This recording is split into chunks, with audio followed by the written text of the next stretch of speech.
travelers. It's just no one told me that you're outlanders. Is that a problem? Huh? You're saying the Pyro Archon didn't tell you? No, the only thing she said is that a new hero had pledged herself to the plan, but we need to forge an ancient name to ensure she'd be able to return safe and sound. And she did mention that it would be quite difficult to forge an ancient name for them, but at the time, I thought she was just commenting on my skills. No. But I seem to understand where the true difficulty lies now. Are you upset? Oh, I wouldn't go that far. I'm used to it, really. I just need a moment to process things. The Pyro Archon's requests are always difficult to fulfill, and we used to argue a lot. Honestly, it's probably for the better that she didn't bring this up at the time. Anyway, I can't argue with her if she isn't here, and it'd be pointless to take my anger out on someone else. But, just because I understand her rationale doesn't make me any less upset. After all, she must have known that forging an ancient name for an outlander is an impossible task. It's impossible? Impossible? As you probably know, an ancient name is a symbol of a hero's spirit and glory, which grows even richer and heavier as generations of successors inherit it. We forge ancient names by engraving the heroic deeds of an individual who will become the first hero of that particular name. I've got plenty of deeds under my belt. But they were all performed outside of Natlan, correct? Oh. Yes. Yeah, that's right. True. Then those deeds haven't been recorded by the Night Kingdom. To take it one step further, even if you had performed heroic deeds in Natlan, as an outlander, your actions still wouldn't have been recorded by our lands. Only memories and experiences that have been acknowledged by the Wyab can be used as a basis for an ancient name. Even the greatest of craftsmen cannot create something out of thin air, you know. That's just how it is. Seems the Wyab don't want just anyone to get a name, huh? Mawika, of all people, should know better than anyone. Yet she still entrusted the task of forging the ancient name to me. Oh, Paimon gets it. Nobody's happy being asked to do the impossible. Why do I feel like this has happened before? I think last time, Shilonen just ended up running dozens of laps around the hills nearby. Ugh, don't remind me. Let's just focus on how we can pull this off. How to achieve the impossible. You mean you're already willing to accept the task? Well, what else can I do? What's happened is already done, and it's not like I can outright defy the order of my Archon. If she gave me this order, then she believes the ancient name is an indispensable part of her plan, and that I'll be able to find a way to make it happen. In other words, the order is an affirmation of my abilities. Whoa, not only has she accepted the task, but now she's looking for silver linings? Yeah! Let's see if we can find some special way to pull this off. If we really can't make it work, I'm sure we can still go back and talk to the Pyro Archon, right? The key is getting the Wyab to somehow acknowledge the traveler's existence and record her heroic deeds. We heard the voice of a Wyab when we were in the Night Kingdom before. We even had a whole conversation with her. If we can talk to her again, maybe we can figure something out together. Well, every tribe has their own Wyab. How do we know if the one you met is indeed the best one for us to talk to? Plus, considering the unprecedented nature of this situation, I have a feeling that the acknowledgement of one Wyab alone would probably not be enough. I don't know. That requires a level of knowledge that I do not possess. We need to find a consultant who's an expert on all things Night Kingdom and Wyab. The first person who comes to mind is Seatlali at the Masters of the Nightwind. The one we call Granny Eats Talit. Oh, we've heard that name before. We used her Spirit Speaker stone to find Kachina's ancient name. A person who can make something like that must be pretty impressive. I'm sure she'd be able to help. Still, she's older now and quite eccentric. It's hard to even book a meeting with her, given that she's constantly holed up in her room and doesn't like to be disturbed. I've heard that to get her help, you have to be extremely patient with her and know how to keep her spirit up. I hate to break it to you, but... Probably won't be very happy with us. You know that thing we used to get the ancient name? Yeah, we had to destroy it. Huh. Why is that? I mean, didn't she already help you before? And you even managed to save Kachina. Yeah, the cost of her spirit speakers split don't into being two. split into two. Huh? Great going, Moeka. We're already off to a rocky start here. In that case, I guess your only option is to try to emphasize that this is an important order from the Pyro Archon. Hopefully, Seat Lolly would still want to show respect to the Archon. I'll also write you a letter on your behalf. If you can find someone to deliver it and mention some good things about you, then that should help too. Oh, let's ask Kanich to deliver the letter. He understands the whole situation and is already a familiar face to her. Paimon sure hopes a Hal won't interrupt when he's talking, though. All right, Kanich is a seasoned negotiator. I trust that he'll know the best things to say. Great. Then I'll go contact him right now. Please just give me a moment to write the letter, and we can meet up near the Statue of the Seven later. Sounds good. We'll take a stroll in the meantime. I forgot how much talking goes into this game. Jesus. So much talking.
Took your sweet time.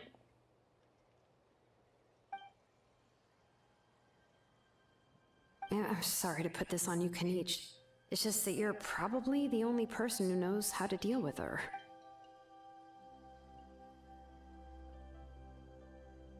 Oh, wait, so Kachina and the Traveler also know about the plan? Because we all saw a hero of the past rematerialize right before our eyes. And then Moalani said that a ton of knowledge and memory suddenly flooded her brain. The Pyro Archon explained everything when we came back from the Night Kingdom, including the reason behind the appearance of the hero, as well as the current state of the Night Kingdom. Right. She mentioned there are 6 heroes and that Shilonen is one of 4 that have already been acknowledged. Oh, well, then I suppose there's no need to keep any secrets between us. Having companions walk by your side is perhaps the best solace when facing such a bleak reality.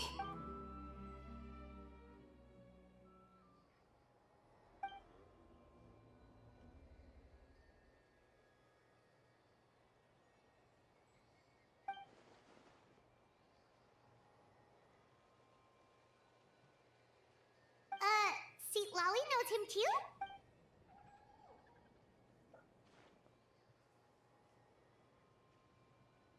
Odd, huh? Given how the Masters of the Nightwind love to babble about dreams and revelations, they're already a pretty strange bunch to most.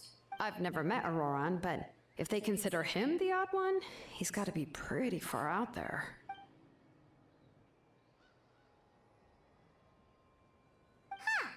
Makes sense. But Paimon wonders how Seat Lolly could be the first one to notice Auroran's disappearance if she spends the whole day in her room.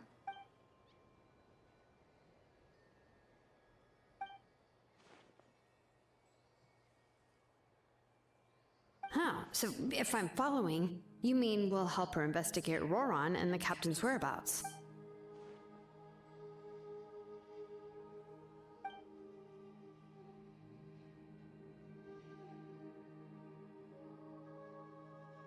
Yeah! Plus, we kinda owe her one anyway to make up for breaking the spirit speakers down. Ah, this is a pretty well thought out plan. As expected of Molly Poke Kanich. Then, yeah, I'll leave my letter to you. Let's hope Seat Lolly can meet at the stadium in 2 days. Take care out there, Kanich. I'll be heading back as well. There's still a few things I need to pack. Okay, then let's part ways for now. I'll see you in a couple of days. Ugh.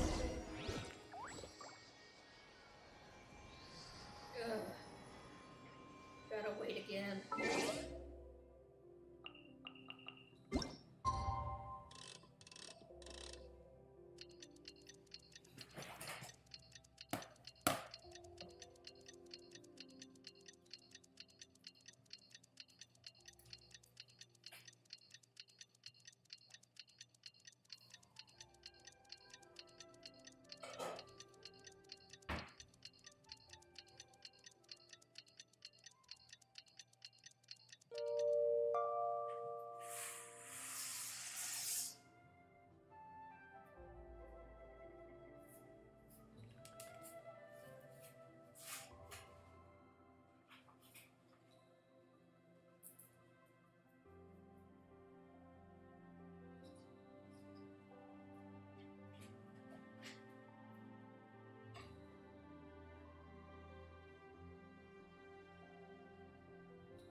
Scores me.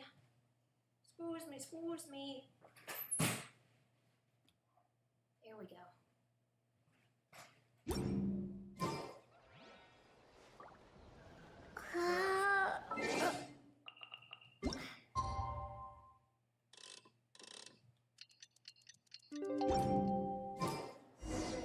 Oh, it's time to meet up with Shilonen. Let's ask her how things have been going.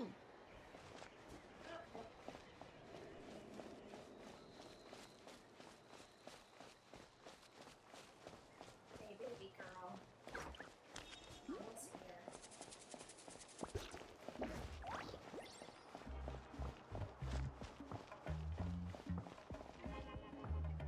Hey, Shilonen, how's everything going? Oh, hi, Traveler and Paimon. I have, bad news. Seat Lolly did not reply to our request. Although, I suppose I'm not too surprised. Huh? You mean she didn't even bother to give Kanichi a response? Guess she really does have quite the ego then. Yeah, well, she can be also quite eccentric, though she's one of the most gifted people around. Even the Masters of the Nightwind often struggle to work with her. My guess is that she probably has other reasons for not deigning us with a response. But let's go to the stadium and see if we can meet her there. If we do get a chance to talk to her in person, we can still try to work something out. That's true. Let's go!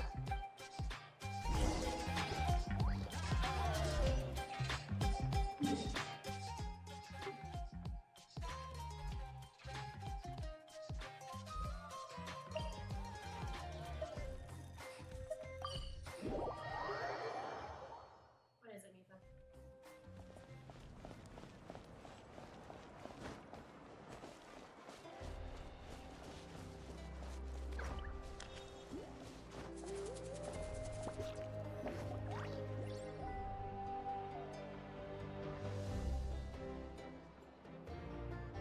Paimon doesn't see anybody.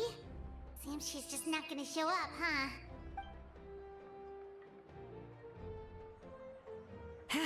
Well, we tried to be as considerate as we could, but she's under no obligation to help. That might be true, but this is still a request from the Pyro Archon, right?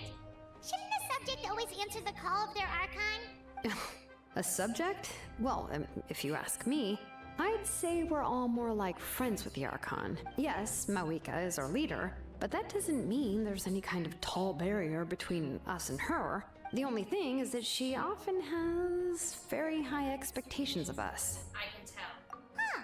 So even though she's super powerful, it sounds like she's actually pretty down to earth and easy to get along with. Unlike that old hag Granny Eachtilly, right? Does she think she can ignore us just because she's famous? You all talk about her like she's some kind of huge deal. Shut up, Paimon! Reply to our letter! Seriously, if she didn't want to come, she could at least let us know. Shut up, Paimon! That's what aging does to you. Paimon never wants to get old. Help! Oh, Shut the fuck really? up! So, that's how you see me? Huh? Who's there? Who's talking next to Paimon?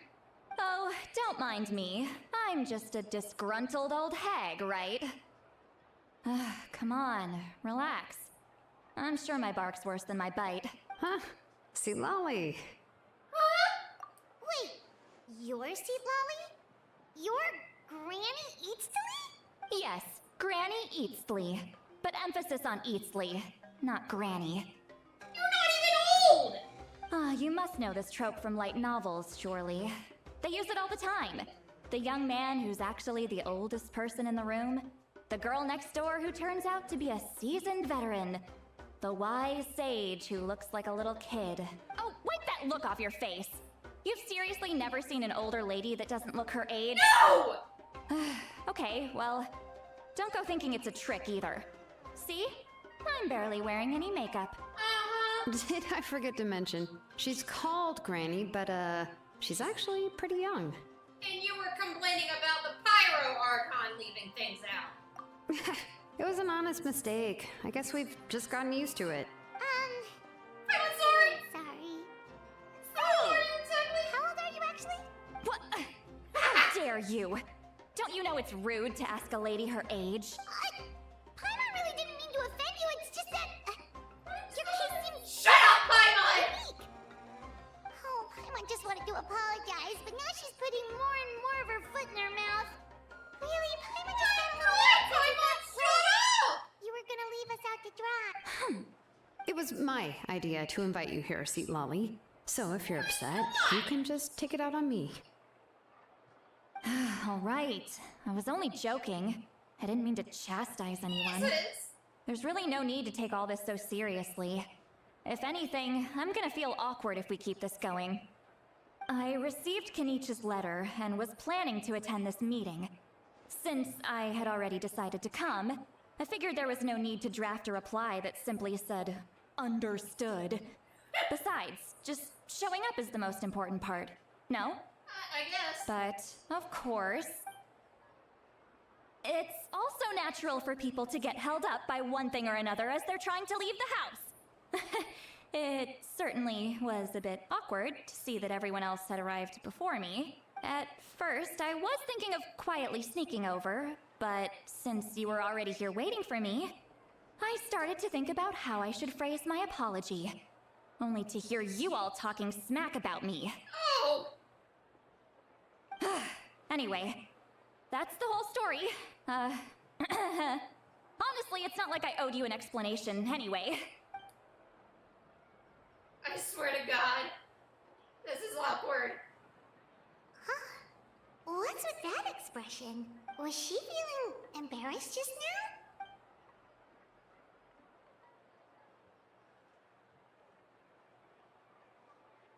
When the Masters of the Night Wind said they struggled dealing with her, I wonder if the feeling is mutual. She seems to be pretty awkward herself. Everything she does and says seems a little forced. Anyway, Shilonen, I heard that you require my help in crafting an ancient name. Correct. The situation isn't like anything we've handled before. Let me explain. I see. So Mawika has asked you to forge an ancient name for an Outlander. Well, that would be a first. And you've also heard all about Auroron. I must say, he's always been a good kid. I can't see him joining the Fatui of his own volition. He must have been coerced somehow. We'll know once we find him. Yeah, that's what we came here to ask you. We'll help bring if you help us solve the problems of forging the ancient name. What do you think? I suppose I'll just call you Traveler for now. Traveler, come here. Let me take a good look at you. Yes, ma'am. Wealth leads to unending conflicts between people. Yet you alone transcend the value of gold. Baleful thunder and wrathful waves bring terror to mortal hearts. Yet, again and again, you've braved them to find new worlds. A weary yet free soul. Even the most verdant leaf in the forest will pray for your happiness and safe passage. Excuse me, what was all that supposed to mean? Those are all the things that I could see in you. You've experienced far more than even most mortals could dream of. You possess the heart of a sincere hero, along with the conviction to lift a torch above your head and walk headlong into the night. Huh? Don't move. There's something here. Huh? What thing? Don't scare Paimon. Is the Traveler gonna be okay? Shut up, Paimon! Shoo! That should do it. You've just returned from the Night Kingdom, so some fragments of souls were still stuck to your body. No need to worry. I've just cleared out the last of them. Isn't that kinda like having part of a ghost come back with you? It's nothing as serious as that. If left unattended, the most it could do is stir up some chaos in your mind, and generally worsen your mood. Well, in that case, better to get rid of them. Thank you. It was nothing. Shilonen, let's follow your proposal. Once you've brought Auroron back, I'll take you to see the Lord of the Night. The Lord of the Night? But don't we need to talk to the Wyab of the tribes? Something this important is beyond their jurisdiction. Only the Lord of the Night can decide whether we can grant an ancient name to one who does not hail from our lands. The Lord of the Night is an ancient entity that rules over the entire Night Kingdom, constantly borrowing the power of the sacred flame to combat corrosion from the abyss. Oh, so you're basically saying it's even more powerful than the Wyab of the tribes. Well, that sort of makes sense, being the lord of the entire Night Kingdom and all. Not exactly. It's not so much that one's more powerful than the other. But never mind. That's not important. It would take too much time to explain. Just listen carefully to what I'm about to tell you. The Lord of the Night is currently in a deep slumber, and we can only communicate with its consciousness while in a trance. In other words, in a dream. But I will need to prepare a few more things if we are to hold a ceremony to achieve the state of the trance. I'll make a list. Can any of you get everything for me? I can go. It'll probably be a long list, so better leave it to someone who knows all the local vendors. Sounds good. Then we'll go with St. Lolly to track down Auroron. Phew, the Fatui are nothing to scoff at, so please, be careful during your investigation. If you need any help, just come find me. Yep, we'll be sure to play it safe. All right, now it's time for us to catch that brat and bring him back. I'm sorry I made you wait earlier. It was actually because I decided to swing by Auroron's place to look for clues. He has always lived alone, and I found a broken jar in his house. There was also something off about his phlogiston aphids, which I assume is because their keeper has been gone for quite some time. And interestingly enough, I saw some slash marks in the house that did not match any of our local weapons. My guess is they were left by Snezhnayan arms. Oh, sounds like the Fatui broke into his house and took him hostage. But why would they kidnap a kid who just spends his days living in the country and raising aphids? He's only in his 20s. What would they want with him? That's not to say that I believe he's totally innocent, of course. Since he's the only one who was kidnapped out of everyone in Natlan, he must have done something to attract their attention. In any case, we'll get to the bottom of this once we manage to get him back here.